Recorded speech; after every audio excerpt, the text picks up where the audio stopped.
अस्सलाम वालेकुम, आप देख रहे हैं यूट्यूब चैनल साई लोग और मैं हूं मोहम्मद फैसल खान। आज का हमारा सवाल ये है कि मुस्लिम दुनिया इसराइल का जुल्म ख़त्म क्यों नहीं कर सकती, जो कि इस वक्त फ़लस्तीन पर हो रहा है। बरसों पहले एक सहाफ़ी ने उस वक्त के वज़ीर आज़म इसराइल के, जिसका नाम पेरेस था, से सवाल किया कि कुरान पाक में जिक्र है कि मुसलमान आपकी रियासत को तबाह कर देंगे।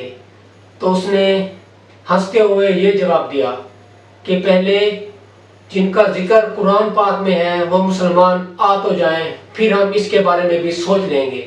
इसका क्या मतलब हुआ?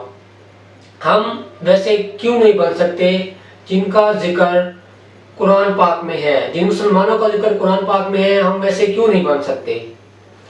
इसके बारे में हुजूर सल्लल्लाहु अलैहि वसल्लम की एक हदीस है जिसमें इस सवाल का जवाब है।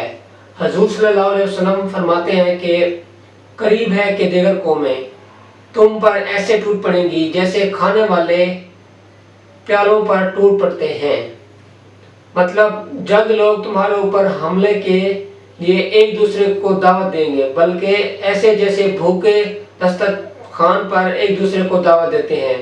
साहबा में से एक ने पूछा, क्या ये उस वजह से होगा हमारी तादाद उस वक्त कम होगी? तो हुजूर सल्लल्लाहु अलैहि वसल्लम ने जवाब दिया, नहीं, बल्कि तुम उस वक्त बहुत होगे, लेकिन तुम चिराग की झाग की मानंद होगे। यानी जो चिराग के ऊपर झाग होती है, जो गंध होता है, उस तरह होगे। अल्लाह ताला तुम्हारे दुश्मन के दिल से तुम्हारा खौफ निकाल देगा और तुम्हारे दिलों में वहन डाल देगा।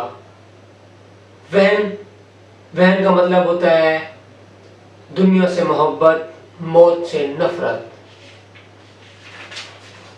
हमें फ़लस्तीन में अपने भाइयों और बहनों के लिए हाथ उठाने और दुआ करने में भी मुश्किल पेश आ रही है। ये सबसे ज़्यादा अफसोस की बात है। हम उस वक्त वहन के फंदे में फंस चुके होंगे। हम इस वक्त वहन के फंदे में फंस चुके हैं, यानी सिर्फ दुनिया की मोहब्बत हमारे दिल में है। आखिरत के बारे में हम बिल्कुल नहीं सोचते, हक सच के खिलाफ आवाज़ नहीं उठाते। अल्लाह ताला हमें कुरान पाक में मज़कूर मुसलमानों की तरह बनाए, आमीन।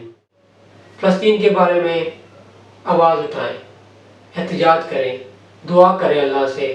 अल्लाह हम पर रहम करे, हमारे हाल पर रहम करे। अगर वीडियो अच्छी लगी हो तो चैनल को सब्सक्राइब कर दें और बेल आइकन का बटन दबा दें।